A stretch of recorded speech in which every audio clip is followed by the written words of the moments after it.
같이 주 예수 이름, 주 예수 이름 높이여 다 찬양하여라. 금멸 유관을 들여서 만유의 주 찬양. 금멸 유관을 들여서 만유의 주 찬양. 주 예수 당고나는 못 잊을 죄이나 내 귀한 몸에 바쳐서 만유의 주 찬양. 내 귀한 몸에 바쳐서 만유의 주 찬양. 이 지구 위에 거하는 온 세상 사람들 그 크신 위엄 높여서 만유의 주 찬양. 그 크신 위엄 높여서 만유의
창조하사 천지를 만드신 하나님 아버지를 내가 믿사오며 그 외아들 우리 주 예수 그리스도를 믿사오니 이는 성령으로 잉태하사 동정녀 마리아에게 나시고 본디오 빌라도에게 고난을 받으사 십자가에 못 박혀 죽으시고 장사한 지 사흘 만에 죽은 자 가운데서 다시 살아나시며 하늘에 오르사 전능하신 하나님 우편에 앉아 계시다가 저리로서 산자와 죽은 자를 심판하러 오시리라.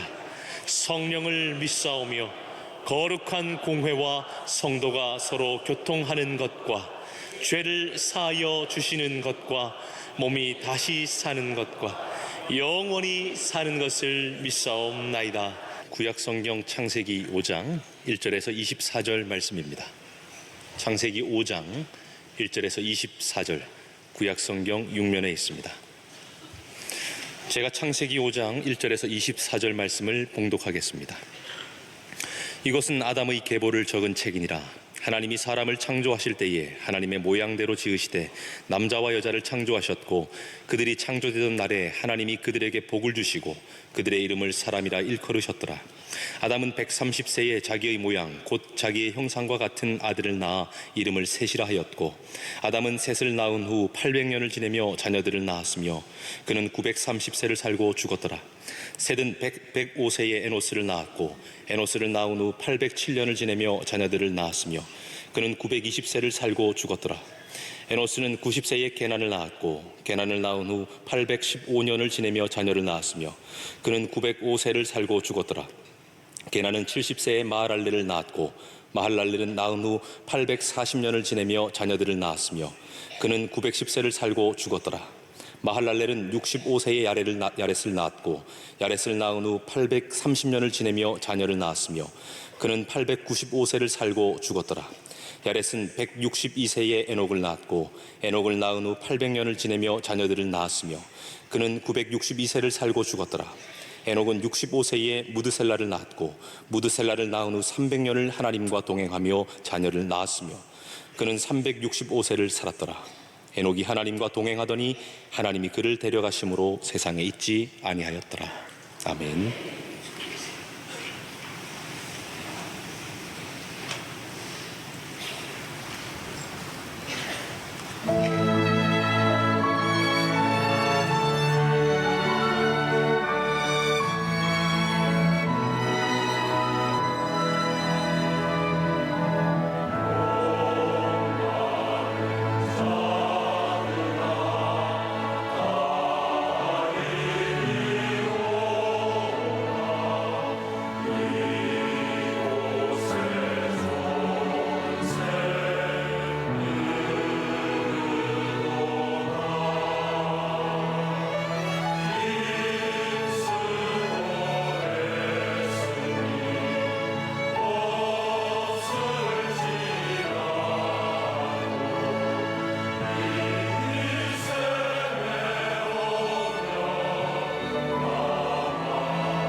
자, 오늘 이 본문을 읽다 보면 이제 5장으로 넘어가는데, 창세기 5장인데 본문으로 넘어가면 이 금방 그렇게 어떻게 흥미로운 대목이 없는 그런 힘든, 발음하기 힘든 낯선 이름들만 쭉 열거되고 있습니다.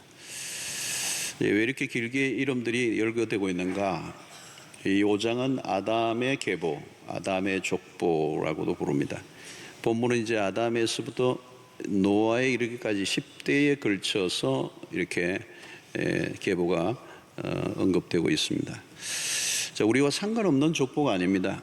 우리와 깊이 연결되어 있는 인류는 이 아담의 계보에 다 연결선상에 있습니다. 본문에 우선 눈에 띄는 것은 사람들이 오래 살았다는 것인데요. 아담은 930세까지, 그리고 에노스는 912세, 게나는 905세, 마할랄렐은 910세. 발음이 좀 어려웠어요. 대체로 평균이 900세가 넘어요. 그리고 모두셀라는 가장 최장수 969세, 거의 1000년을 살았습니다. 어떻게 이렇게 오래 살았을까? 나이에 대한 다양한 견해들이 있습니다. 지금 우리와의 시간이 다를 거다 이렇게 주장하는 사람들이 많습니다. 그래서 어떤 사람은 10분의 1로 줄여야 된다. 그러면 조금 900대면 오늘날 90세니까 10분의 1로 줄이면 맞을 것 같긴 한데, 문제가 뭐가 생기느냐면 이때에 그 당시에 65세 이럴 때 아이를 낳았단 말이에요. 그 10분의 1로 줄이면 얘기가 안 되잖아요, 그죠? 오늘날은. 그러니까 다양한 이제 학설들, 주장들이 있습니다만은 우리가 1000년이라고 해서 그렇게 놀랄 일은 아닙니다. 하나님이 본래 인간을 영원을 살도록 만들어 놓으셨으니까 이 재질은 끝내주는 재질이에요. 근데 이제 창조의 초기이기 때문에 환경도, 특별히 노아 홍수 이전과 이후가 굉장히 다릅니다. 이제 7장으로 하면 노아 홍수가 나오는데요. 노아 홍수가 궁창이 뚫렸다고 그러잖아요. 물이 쏟아지고. 그러니까 아주 그 물층이 두껍게 이렇게 지구를 감싸 안고 있는, 그 자외선이나 이런 것들이 침투할 수 없는 최고의 그 아열대성 환경으로 추위도 탈 필요도 없고, 이제 그런 좋은, 아직도 생태계가 파괴되지 않은 그런 상태. 그러니까 장수를 할 수 있는 이제 환경이었다는 것이죠. 노아 홍수가 중요한 시점이었던 것으로 보여집니다. 그래서 현격한 이제 차이가 나게 되는데, 특별히 인간의 탐욕과 제약으로 인해서 인간 유전자가 계속적으로 망가졌다는 것이죠. 그래서 홍수 이전에는 아마도 질병이 없었던 것으로 이렇게 보여집니다. 그리고 노화가 더디 일어났던 거죠. 그런데 우리가 초점을 맞춰야 되는 것은 그렇게 오래 산 것이 주제는 아닙니다. 자, 오늘 이 하나님이 처음 창조하셨을 때 어떠했는가? 1절부터 3절은 오리지널 한 인간의 모습, 하나님의 형상대로 지음받은 인간에 대한 이야기가 있습니다.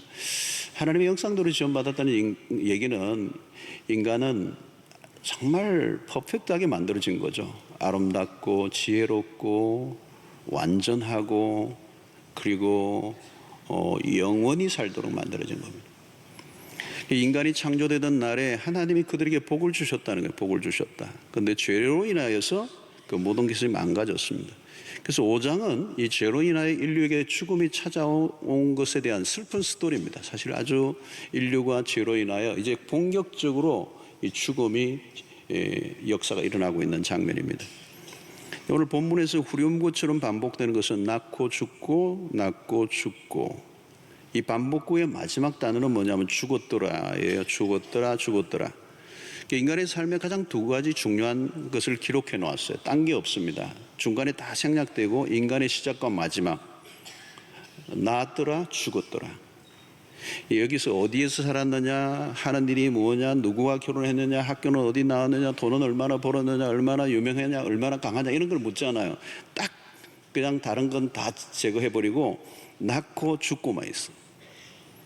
셋이 에노스라는 아들을 낳고 몇 세를 살다가 죽었다, 이 얘기만 나오는 겁니다. 이게 우리 인간의 아주 원초적인 얘기죠. 에노스는 게난이라는 아들을 낳고 살다 죽고, 그 게난도 또 아들을 낳고 살다가 죽고, 권력을 가진 자나 없는 자나 착하게 산 사람이나 뭐 악하게 산 사람이나 과거의 어떤 이력도 죽음 앞에서는 전혀 고려 대상이 되지 않는다. 죽음 앞에서 모든 것은 묵살된다는 겁니다. 이유는 모두가 동일하게 죄인이기 때문에. 이래도 죄인 저래도 죄인. 죽음의 힘 앞에서 굴복해야 하는 인간의 한계를 인정하게 만듭니다. 3장에서 인간은 하나님과 같이 되고자 선악과를 따먹죠. 하나님과 같이 되고자 하는 그 오만함이 어떻게 되죠? 오늘 5장에 이 죽음의 역사, 이 행렬은 너희들은 결코 하나님이 될 수 없다는 것을 알려주는 겁니다. 누구도 죽음의 문제를 뒤집어 놓을 수 없게 된 것이죠. 하나님에 대한 불순종한 대가가 얼마나 치명적인가를 알려줍니다. 창세기에서 발견한 것은 죄의 속도는 생각보다 빠르고 인간은 생각보다 절망적인 상태로 빨리 내리막길로 가는 거예요. 자, 오늘 5장에서 죽음을 이야기를 하는 이유는 뭘까요? 그냥 나이가 들어 죽는다는 것을 말하는 게 아닙니다. 죽음은 죄에 대한 하나님의 심판입니다. 아담 이후로 지금까지 죄는 죽음을 피할 수 없음을 확정시켜주고 있습니다. 인간은 죽음의 지배로부터 벗어나지 못하는 것입니다. 오늘 인간에게 있는 가장 큰 두려움이 뭘까요, 여러분? 많은 실직의 두려움, 때로는 외로움에 관한 왕따에 대한 두려움, 때로는 실패에 대한 두려움이 있겠지만 가장 큰 두려움은 사실은 죽음에 대한 두려움이죠. 두려움의 절정은 죽음에 대한 두려움이에요. 사람들이 애써 죽음을 부정하죠. 부정하는 이유가 뭘까요? 그 죽음으로부터는 그 두려움 때문에 그걸 자꾸 부정하는 거예요. 의도적으로 부정하는 것입니다. 이런 라틴어로 메멘토 모리라는 단어를 우리가 잘 압니다. 죽음을 기억하라. 죽음을 기억하라. 로마의 그 개선 장군들이 막 전쟁에 승리하고 기쁨으로 막 돌아올 때 수없는 백성들이 환호하지만 노예 한 사람을 그 뒤에 붙여놓고 메멘토 모리 메멘토 모리 소리를 지르게 했다는 거예요. 지금은 개성 장군으로 화려하게 지금 입성을 하고 있지만 당신도 언젠가는 죽을 날이 올 것이다 라고 하는 사실을 인식시켜주기 위해서 노예를 한 사람에다 붙여놓고 끊임없이 그 메멘토 모리를 소리를 지르게 한 거예요. 가끔 장례식에 가면 죽음을 생각하기도 하지만 바쁜 일상에 쫓기다 보면 우리는 잊어버립니다. 그러나 죽음에 대한 두려움은 나이 든 사람에게만 있는 것이 아니에요. 인간이 일평생 겪는 두려움입니다. 그 두려움은 일시적으로 한때 겪는 경험이 아닙니다. 어린 시절부터 죽음의 두려움은 우리 곁에 있는 거죠. 자, 죽음의 해결책은 인간의 편에서는 없습니다. 그냥 죽음 앞에 굴복하는 일 외에는 다른 길이 없습니다. 우리는 몇 살까지 살았는가에 대한 관심이 많아요. 그러나 성경이 강조하는 것은 몇 세가 아닙니다. 인간이 죽는다는 거예요. 죽는다는 명제를 극복하지 못하면 몇 세를 살든 마찬가지입니다. 우리끼리는 그분이 몇 세까지 살았대, 빨리 갔네, 늦게 갔네 그러는데 영혼의 세계의 관점에서 보면 큰 의미가 없어요. 100년을 살아도 그냥 점 하나 찍는 것만큼도 안 돼요. 휙 하고 지나가는 거예요. 여러분 시편 90편 4절로 6절에 보면 주의 목전에는 1000년이 지나간 어제 같으며, 이야 놀라운 얘기잖아요 여러분. 1000년이 지나간 어제 같다는 거예요. 밤의 한순간 같을 뿐입니다. 주께서 그들을 홍수처럼 쓸어 가시나이다. 그들은 잠깐 자는 것 같으며 아침에 돋는 풀 같으니이다. 푸른 아침에 꽃이 피어 자라다가 저녁에는 시들어 마르나이다. 10절에는 뭐라고 얘기합니까? 우리의 연수가 70이요 강건하면 80이라도 그 연수의 자랑은 수고와 슬픔뿐이요 신속기간이 우리가 날아가나이다. 아무리 오래 살았다 해도 죽음의 저주 아래에 있습니다. 인류의 반복되고 고정된 역사는 죽음입니다. 인류가 시작되고부터 지금까지 예외가 없습니다. 지금도 이 설교를 하고 있는 이 순간, 예배를 우리가 드리고 있는 이 순간도 끊임없이 지금도 사람들은 죽어가고 있어요. 운명하셨습니다. 숨을 거두셨습니다. 돌아가셨습니다. 바로 여러분 오늘 또 모두 이 창세기 5장의 연속선상에 있는 거예요. 결론은 무엇입니까? 죽고예요. 본문에서 낳았더라 보다 죽었더라에 더 초점이 있습니다. 세상은 거대한 무덤이에요. 낳고 무수히 낳지만 결국은 죽는다는 거예요. 사람들은 죽음을 추상적으로 생각하고 넘어가려고 합니다. 그러나 죽음보다 실제적인 것은 없어요. 죽음은 삶과 붙어 있습니다. 그 어린아이가 태어나 탯줄을 꽂는 그 순간부터 죽음은 시작되고 있는 거죠. 창세기는 죽음이 찾아온 원인을 명확하게 얘기해 주고 있습니다. 그것은 죄라고 하는 것입니다. 사도 바울은 뭐라고 얘기합니까? 로마서 5장 12절에 그러므로 한 사람으로 말미암아 죄가 세상에 들어오고 죄로 말미암아 사망이 들어왔나니 이와 같이 모든 사람이 죄를 지었으므로 사망이 모든 사람에게 이르렀느니라. 여러분, 죽음의 원인은 명확합니다. 무엇으로 죽든 가장 본질적인 원인은 죄 때문이라는 것. 자, 본문에서 우리에게 주시는 메시지는 두 가지입니다. 첫째는 어떻게 살 것인가, 그리고 어떻게 죽을 것인가. 오늘 우리의 삶의 대명제는 그거예요. 어떻게 살 것인가, 어떻게 죽을 것인가. 태어남과 시작과 이 죽음의 사이에 우리는 어떻게 살 것인가의 문제와 그리고 그러면 어떻게 죽을 것인가. 여러분, 우리는 어떻게 사는 것이 잘 사는 것이고 어떻게 죽는 것이 잘 죽는 것인가. 가만히 보면 이것은 분리되어 있는 것이 아니라 연결되어 있습니다. 잘 사는 것이 잘 죽는 것이고 잘 죽으면 잘 산 거예요. 어렵죠, 여러분? 여러분, 잘 죽을 수 있는 사람이라면 잘 산 사람이에요. 잘 살려고 하면 여러분, 결국은 죽음의 문제를 포기하고는 잊어버리고는 불가능한 겁니다. 죽음의 문제를 기억해야 합니다. 여러분, 우리 인간은 한계를 가진 사람임을 잊지 않아야 합니다. 내가 살고 있다는 것은 하나님의 허락 안에, 하나님의 주권 안에서 살고 있는 거예요. 우리의 생사는 하나님이 지고 계시는 거예요. 그래서 우리에게 살게 하신 것은 하나님이 살게 하신 것이고, 살아있다면 살아있게 하신 하나님의 이유가 있을 거라고요. 여러분, 우리가 그냥 시간이 늘어뜨린 삶으로 그냥 끊임없이 그냥 100년이고 200년이고 살아가는 게 축복이 아니라 우리가 사는 한 날 동안에 유한한 인생으로 하나님이 내 안에 내 삶에 시간을 주신 이유를 분명히 알고 사는 거예요. 왜 우리에게 허무가 오고 왜 우리에게 절망이 오는 것입니까? 내가 살아야 할 이유가 없으니까. 잘 살고 잘 죽는 사람들의 특징이 있습니다. 죽음 앞에서 추후에 후회도 남기지 않는. 요즘 나이 든 분들이 버킷리스트를 만드는 것이 유행이라고 그래요. 외국 사람들도 그래요. 버킷리스트를 만드는 거. 죽기 전에 꼭 한번 해보고 싶다. 내가 죽기 전에 그것은 꼭 한번 해보고 싶다. 어떤 사람은 뉴질랜드에 가서 번지 점프를 한번 해보고 싶다. 이런 분도 계세요.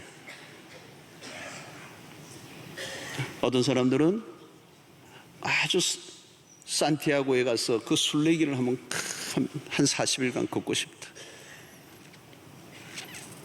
어떤 분은 재밌는 분이 있어요. 미슐랭 아주 유명한 그 지정한 기가 막힌 셰프가 있는 식당에서 유명한 100곳을 다니고 싶다.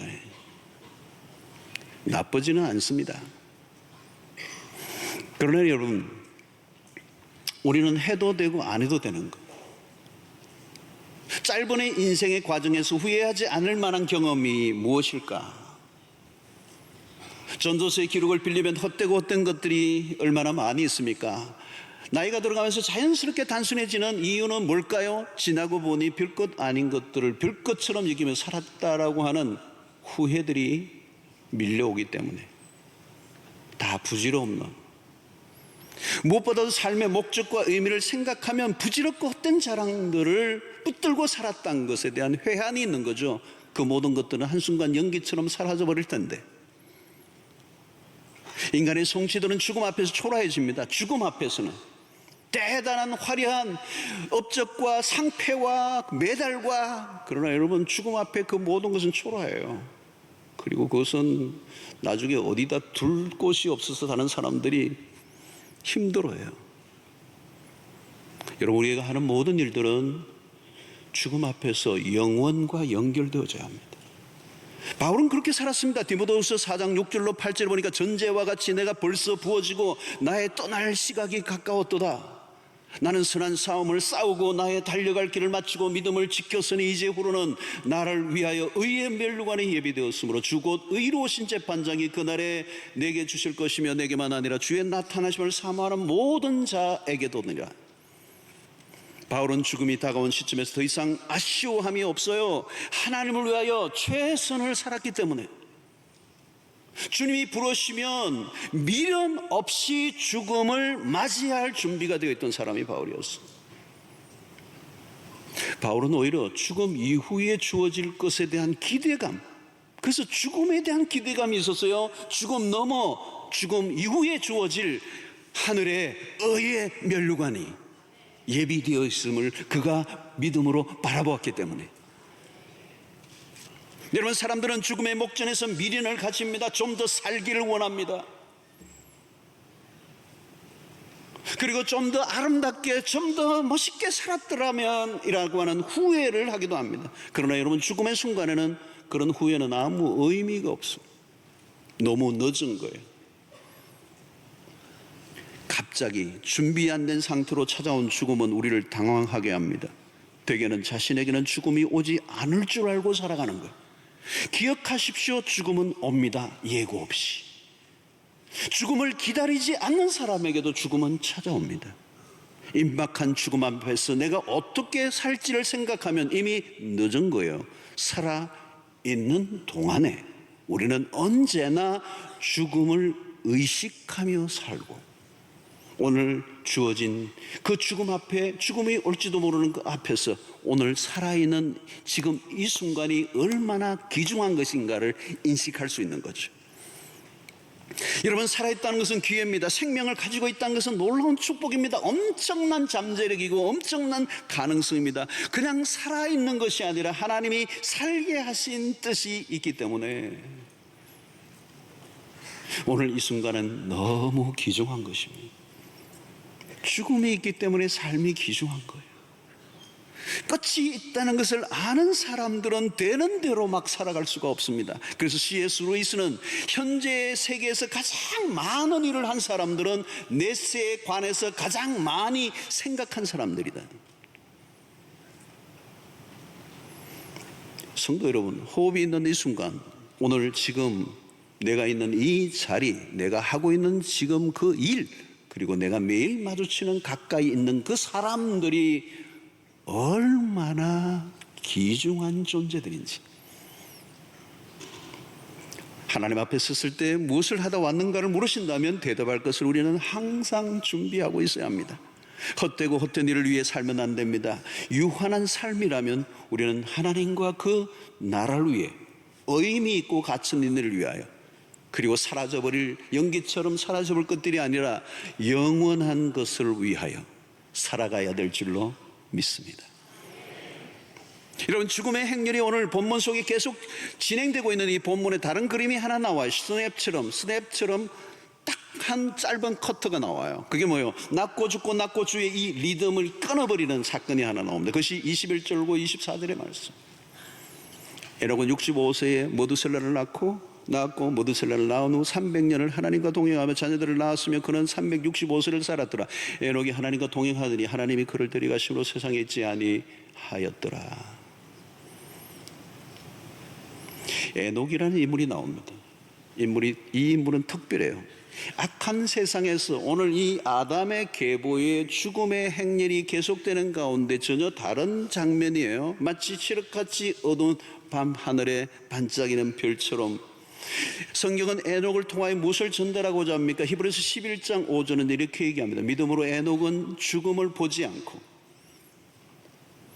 죽고 또 죽어가는 그 행렬 속에 믿음으로 에녹은 죽음을 보지 않고 옮겨졌으니 하나님이 그를 옮기심으로 다시 보이지 아니하였느니라.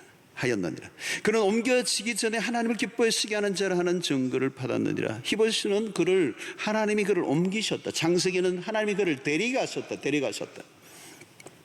여러분, 이것은 갑자기 실종 사건을 말하고 있는 게 아닙니다. 에녹은 죄로 인한 징벌이 아닌 하나님의 인도를 받았다. 죽음의 긴 행렬 속에 들어 전혀 다른 길을 걸어간 사람이에요. 여러분, 이 에녹은 우리에게 앞으로 나타날 그리스도를 통하여 일어날 구원의 신호탄을 지금 알려주고 있는 거예요.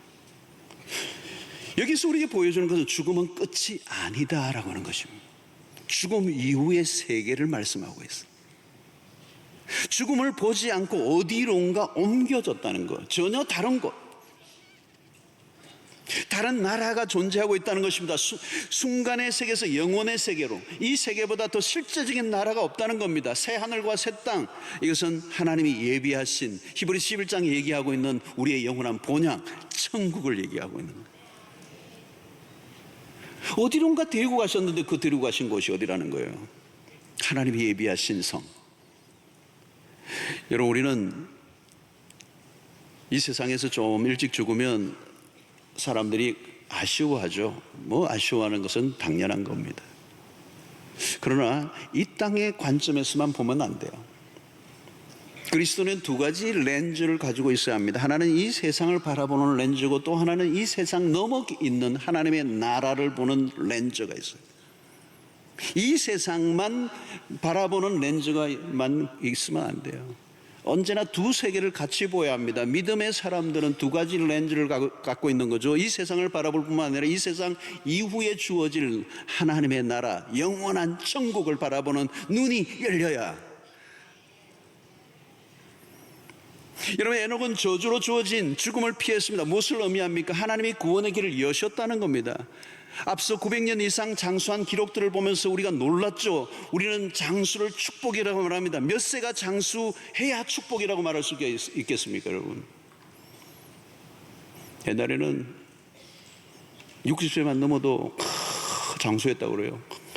환갑잔치하고요. 요즘 환갑, 회갑, 멋진 거 아무것도 안 하죠. 잘 안 하시더라고요. 왜 안 하시는지 모르겠어요. 여러분, 그리스도 안에서 주어지는 축복은요, 1000년 정도가 아니에요.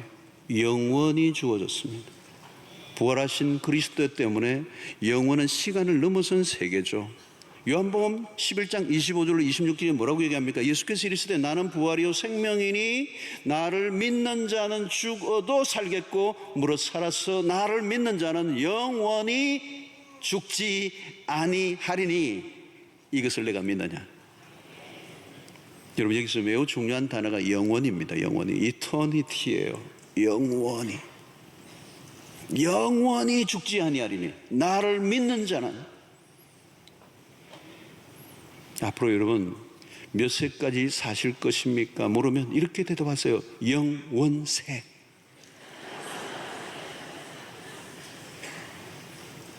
여러분, 예수 그리스도의 생명이 우리 안에, 예수를 믿는 순간 우리 안에 들어와 있어요. 예수의 생명이 이미 우리 안에 있는 겁니다.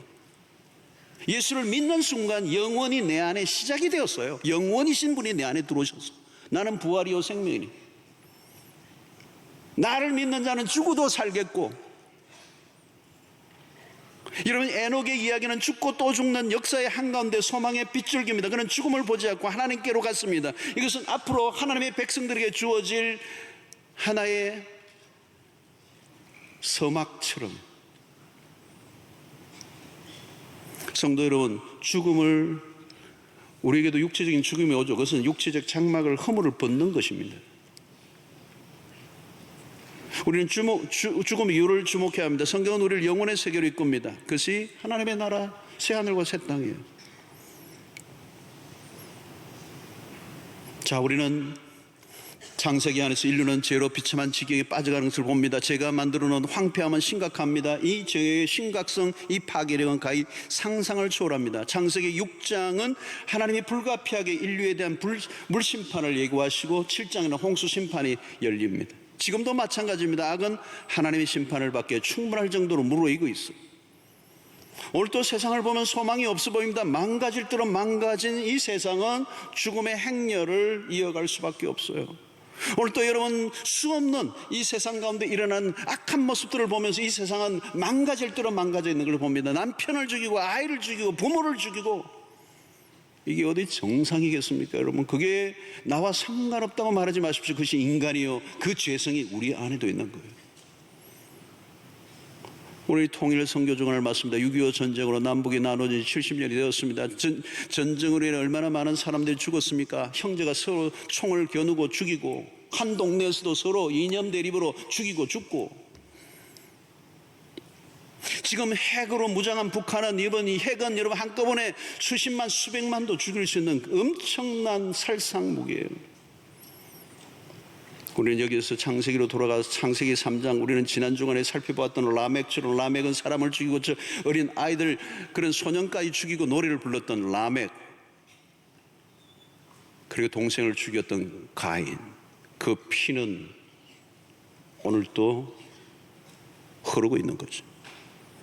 전쟁으로, 질병으로, 폭력과 자살로, 여러 가지 사고로 지금도 인류는 죽음 앞에 신음하고 있습니다. 죽고 또 죽어가는 세상 안에서 하나님은 우리에게 생명의 길을 열어 놓으시기를 원하세요. 아담의 계보는 죽음의 행렬입니다. 그런데 이 족보와 대조를 이루는 한 족보가 있죠. 우리가 기억하는 마태복음 1장입니다. 1장 1절로 3절을 보면 아브라함과 다윗의 자손 예수 그리스도의 계보로 아브라함이 이삭을 낳고, 이삭은 야곱을 낳고, 야곱은 유다와 그의 아들들을 낳고, 유다는 다말에게서 베레스와 세레를 낳고, 베레스와 헤스론은 헤스론을 낳고, 헤스론은 람을 낳고, 시간이 없어서 더 못 읽겠어요. 뒤에도 마찬가지예요, 여러분. 분명한 것은 이 예수 그리스도의 족보의 특징은 죽었더라가 없어요. 아담의 계보에는 낳고 죽었더라가 됐어요. 다 죽음의 행렬이에요. 죽음의 장이에요. 그러나 예수 그리스도의 족보에는 이 죽음이 없어요. 낳고 바로 예수 그리스도는 우리에게 생명의 역사를 만들어내시는 생명의 족보이기 때문에 죽음의 족보에서 생명의 계보로 바뀌는 예수 그리스도는 긴 죽음의 행렬을 멈추게 했다는 것입니다. 사랑하는 성도 여러분, 오늘 우리에게 소망이 어디 있습니까? 오직 예수 그리스도만이 이 죽음으로 가득한 세상에 생명으로 인도하는 유일한 소망이 되는 줄로 믿습니다. 오늘 우리가 복음을 전해하며 살아야 할 이유가 그것입니다. 죽음의 저주를 끊는 길은 오직 예수밖에 없는 줄로 믿습니다. 죽음에 지배하고 그 죽음의 권세가 사망의 그 두려움으로 모든 것을 억압하고 폭군처럼 온 세상을 호령하는 이 시대의 한가운데 예수는 그 모든 저주와 족쇄를 끊어내는 능력이 있음을 우리의 입술로 선포하며 그 생명을 우리가 누릴 뿐만 아니라 그 생명을 온 땅 가운데 증거하며 살아가는 여러분들 되시기를 축원합니다.